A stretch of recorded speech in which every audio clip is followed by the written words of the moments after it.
Hai semuanya, welcome to Novi Ayus Channel. Aku Novi Ayus dan pada kesempatan kali ini aku ingin membahas tentang susu. Kenapa? Karena susu adalah salah satu minuman yang sangat banyak penggemarnya, mulai dari anak-anak sampai ke orang dewasa. Banyak sekali yang suka susu. Tapi sayangnya di antara para penggemar susu itu masih banyak loh yang bingung apabila dihadapkan dengan pertanyaan misalnya ya, apa coba bedanya susu evaporasi sama susu kental manis? Atau pertanyaan kedua, apa coba bedanya susu skim sama susu low fat? Nah, kalau kalian adalah salah satu yang termasuk masih bingung dalam menjawab pertanyaan-pertanyaan tadi, maka kalian wajib tonton video ini sampai selesai ya, karena di video ini ada dong jawabannya. Di video ini juga akan ada informasi tentang kandungan dari susu, kemudian juga tentang proses pengolahan susu, kemudian juga produk-produk olahan susu itu apa aja sih, gitu juga ada juga cara penyimpanannya itu di mana sih yang baik gitu dan lain-lainnya. Jadi ikuti terus videonya sampai selesai ya, semoga bermanfaat. Selamat menonton.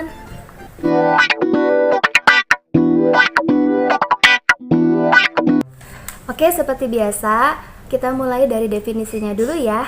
Susu itu adalah cairan yang bergizi yang umumnya berwarna putih, kemudian dihasilkan oleh kelenjar susu mamalia, kemudian dapat dikonsumsi atau dapat digunakan sebagai bahan makanan yang sehat dan juga menyehatkan dan juga aman tentunya. Nah, setelah kita bahas tentang definisinya, lalu kita bahas tentang sumbernya. Sumber dari susu biasanya itu ada dari hewan-hewan ternak seperti ini. Misalnya satu itu adalah sapi, kemudian kambing, kemudian kerbau, unta, dan juga domba. Ada lagi nggak yang lain? Kalau misalkan kalian tahu, komen-komen di bawah ya. Nah, dari kelima hewan yang tadi aku sebutin, itu paling populer adalah sapi. Kenapa? Mungkin karena ketersediaannya melimpah di seluruh dunia ini. Terus juga mungkin dari faktor kebiasaan juga ya. Jadi dari dulu sampai sekarang turun-temurunnya itu terkenalnya sapi. Jadi sampai sekarang ya diproduksi besar-besarannya banyaknya sapi gitu. Walaupun begitu, keempat susu dari hewan-hewan yang lainnya ini tidak kalah loh gizinya daripada sapi ini. Jadi semuanya kalau menurut aku sih istimewa ya, karena punya rasa yang sama-sama lezat, kemudian juga kandungan yang sama-sama sangat diperlukan oleh tubuh kita.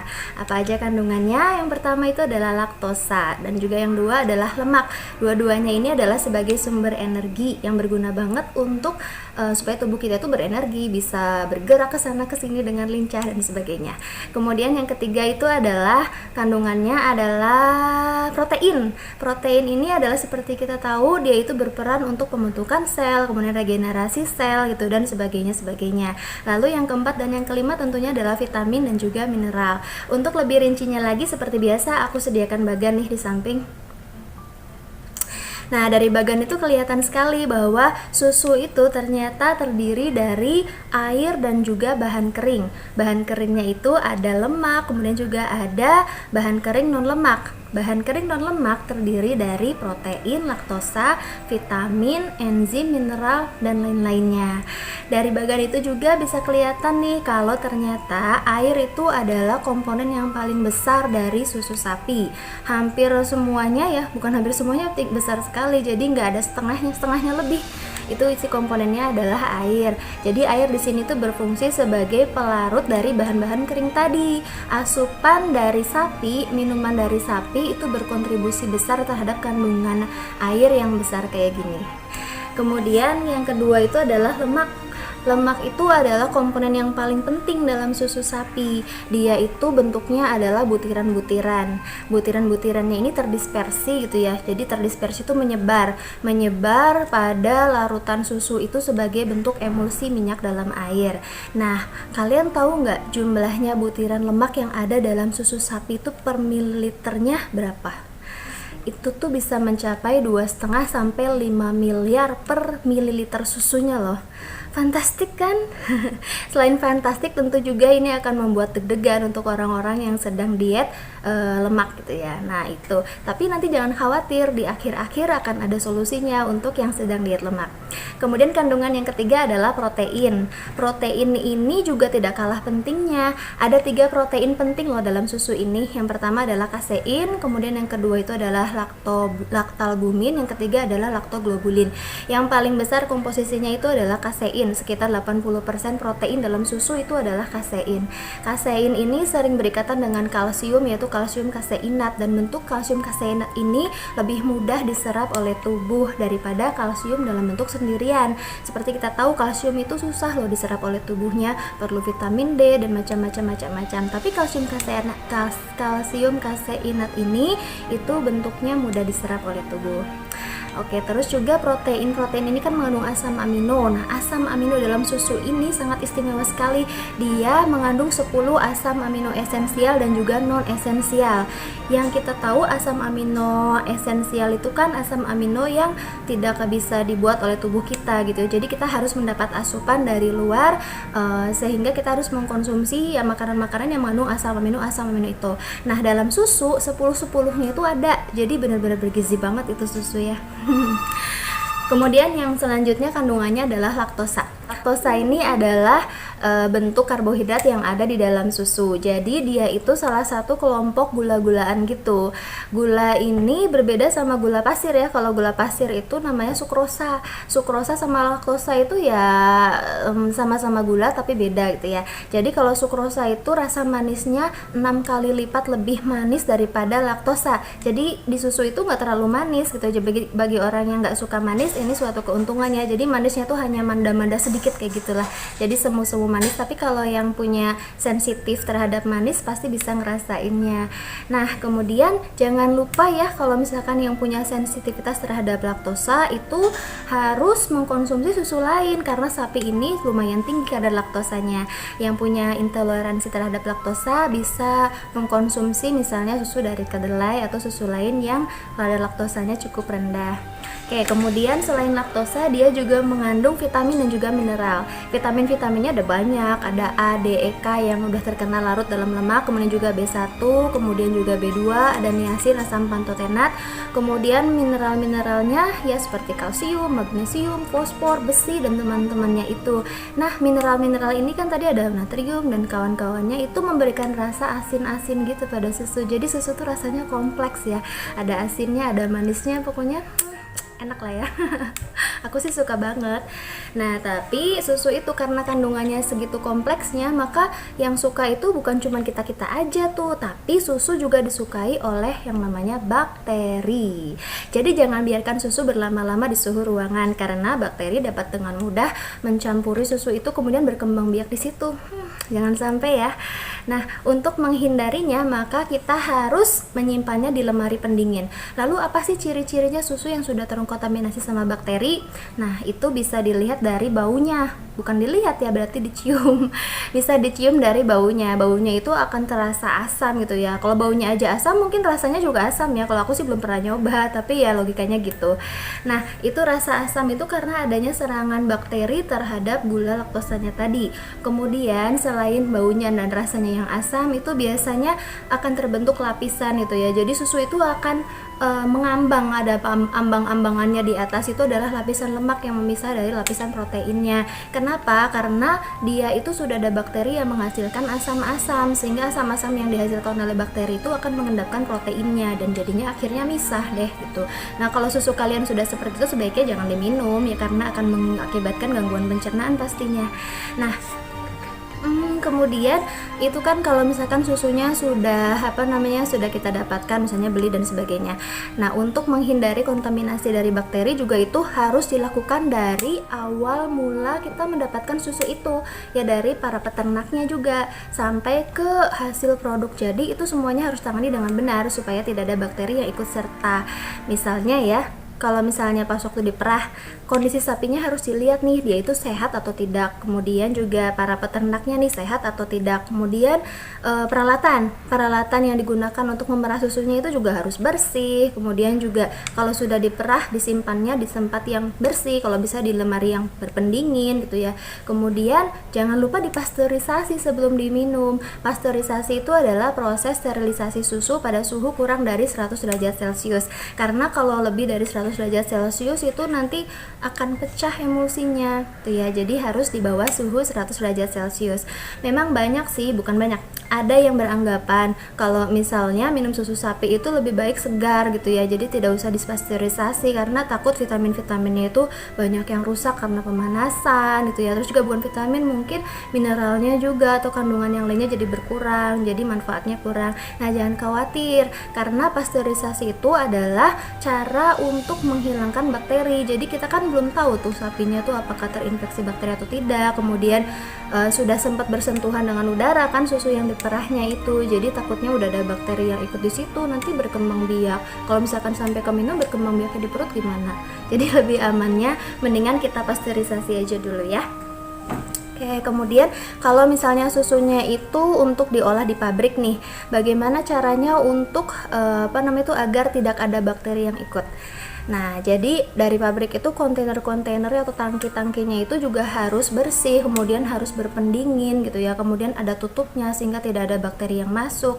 Kemudian kalau misalkan sudah mengumpulkan susu-susu dari peternak gitu ya, atau dari peternakan milik sendiri dari pabrik itu nyampe pabrik harus segera dipasteurisasi. Setelah dipasteurisasi harus disimpan juga di suhu yang dingin gitu ya. Jadi suhu dingin itu ya sekitar 4 derajat Celciusan kayak gitu. Jadi jangan dibiarkan di suhu ruang.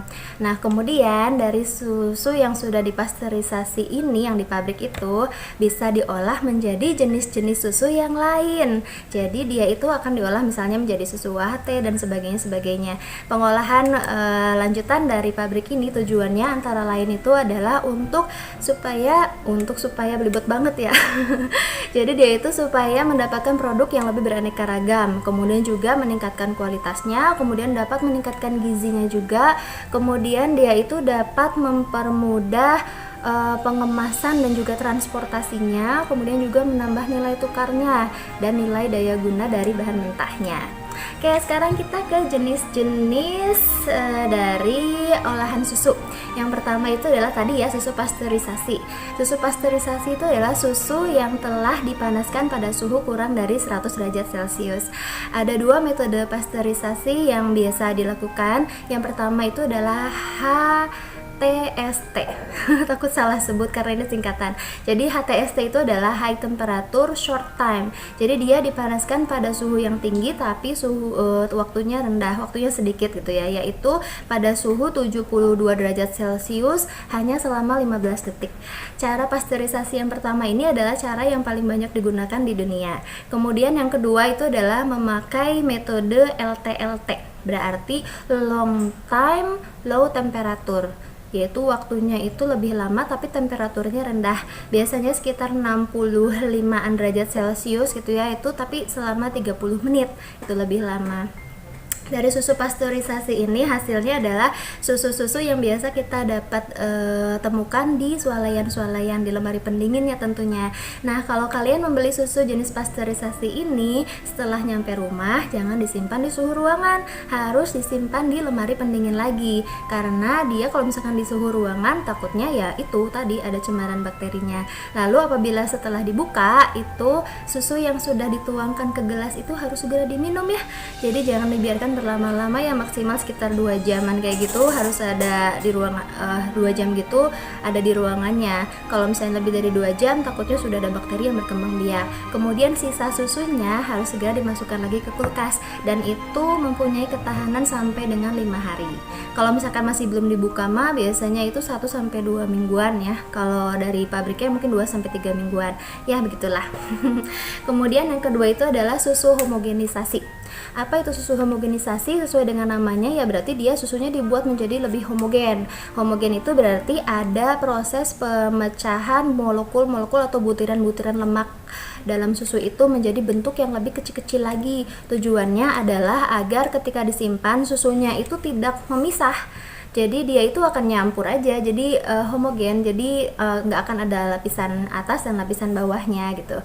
Nah biasanya susu-susu yang sudah dipasteurisasi di pabrik itu sekalian dihomogenisasi. Jadi contoh-contohnya sama dengan contoh-contoh susu pasteurisasi kebanyakan.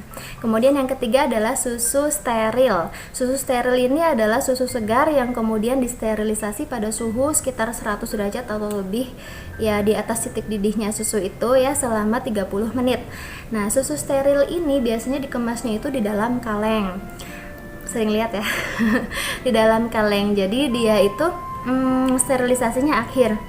Jadi susu segar itu dimasukkan ke dalam kaleng, kemudian susu bersama kalengnya itu disterilisasi gitu, sehingga susu yang kita dapatkan dalam kaleng tertutup yang itu tuh bisa disimpan dalam suhu kamar. Suhu kamar tuh berarti suhu ruangan, dan waktu simpannya itu lebih lama sampai mencapai berbulan-bulan gitu ya. Nah itu dia susu steril. Kemudian yang selanjutnya itu adalah susu UHT.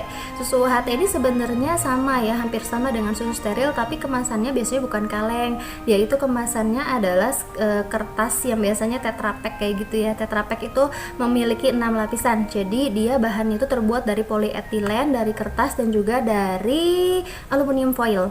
Aluminium foilnya inilah yang sangat bermanfaat untuk mencegah kontaminasi udara, mencegah kontaminasi cahaya, dan juga kelembaban dari luar, sehingga menjamin susu yang ada di dalamnya itu masih layak minum gitu ya. Nah cara UHT ini dipanaskan susunya itu sampai sekitar 35 sampai 40 derajat Celcius dalam waktu yang sebentar saja, itu 2 sampai 4 detik. Dengan proses itu susunya bisa bertahan lama, berbulan-bulan, tentunya dengan wadah yang didukung juga, yang Tetra Pak kayak tadi ya contohnya. Lalu setelah itu contoh selanjutnya adalah susu bubuk.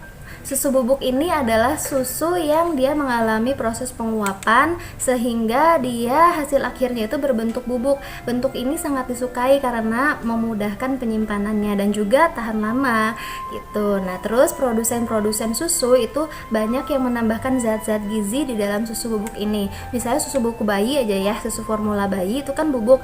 Nah itu penambahan gizinya kalau susu formula bayi harus sesuai dengan standar yang udah ditetapkan, agar dia itu kandungannya atau kualitasnya itu yang mendekati ASI gitu ya. Jadi ada standarnya gitu deh.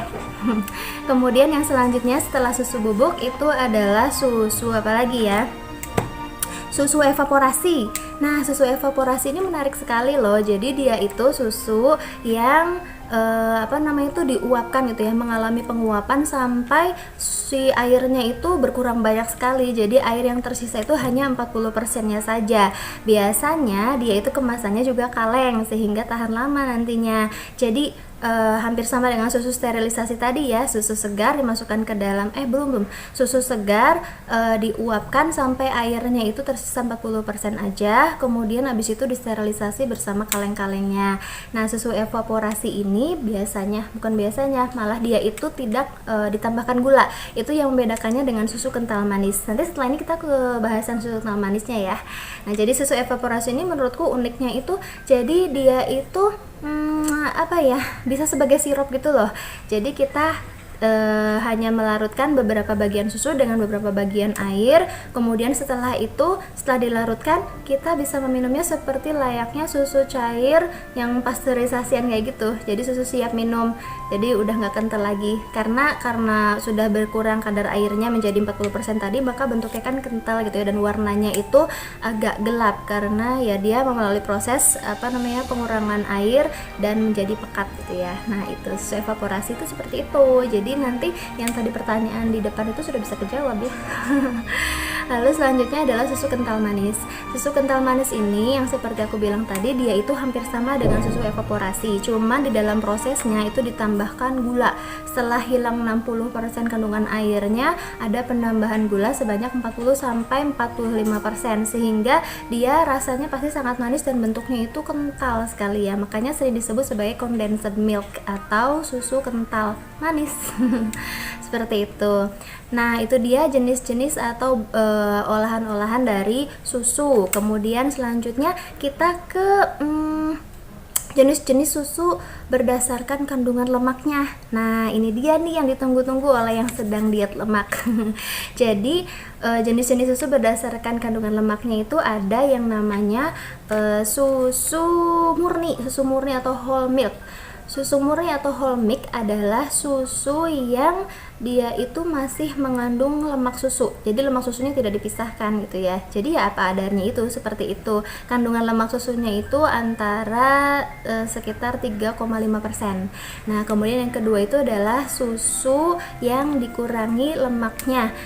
Reduced fat milk atau susu kurang lemak itu adalah susu yang dikurangi lemak susunya sampai sisanya itu hanya 2% saja. Kemudian yang ketiga itu adalah low fat milk, jadi susu rendah lemak. Nah, ini lemak susunya itu dikurangi sampai sisanya hanya sekitar 1% saja. Kemudian golongan yang terakhir itu adalah susu skim atau biasa dikenal sebagai skim milk. Itu adalah susu yang tidak mengandung lemak susu sama sekali gitu ya, tapi dalam prakteknya boleh mengandung residu lemak hanya sekitar 0,5% saja. Nah, itu dia tuh yang membedakan antara susu low fat sama susu skim yang di pertanyaan awal tadi. Sekarang udah bisa jawab ya. Nah, ternyata lemak susu itu bisa dipisahkan ya. Nah, cara pemisahannya di pabrik itu tentu dengan alat-alat yang modern, tapi pada prinsipnya itu bisa dilakukan dengan cara sentrifugasi. Sentrifugasi itu artinya adalah memutar susu dengan kecepatan tinggi atau kecepatan tertentu sehingga nanti akan memisah antara lapisan atas dan lapisan bawah. Lapisan atas itu adalah lapisan yang paling BJ-nya ringan gitu ya. Memiliki BJ ringan akan ada di atas, sedangkan yang memiliki BJ tinggi itu akan ada di bawah. Lemak susu memiliki BJ yang lebih ringan sehingga dia akan ada di atas, sedangkan protein dan air itu akan berada di bawah karena BJ-nya ternyata lebih tinggi. Dari situ tinggal dikurangin aja tuh lemaknya. Kalau disisakan 2% berarti dia reduced fat milk. Terusnya kalau misalkan disisakan 1% berarti dia akan menjadi low fat milk. Kalau misalkan semuanya dihilangkan itu akan menjadi susu skim. Nah, itu dia penjelasan dari susu. Oh ya, skimnya ini krimnya ini tidak akan dibuang loh. Krim ini juga banyak banget fungsinya. Bisa untuk pembuatan mentega, bisa untuk topping makanan gitu ya, seperti whipping cream gitu. Kemudian juga bisa untuk pembuatan es krim dan lain-lainnya. Ya, itu deh penjelasan mengenai susu pada kesempatan kali ini. Semoga bermanfaat ya, dan kalau kalian suka dengan video ini jangan lupa klik like dan juga subscribe. Kemudian juga share ke semua media sosial yang kalian punya. Oke, terima kasih. Wassalamualaikum warahmatullahi wabarakatuh.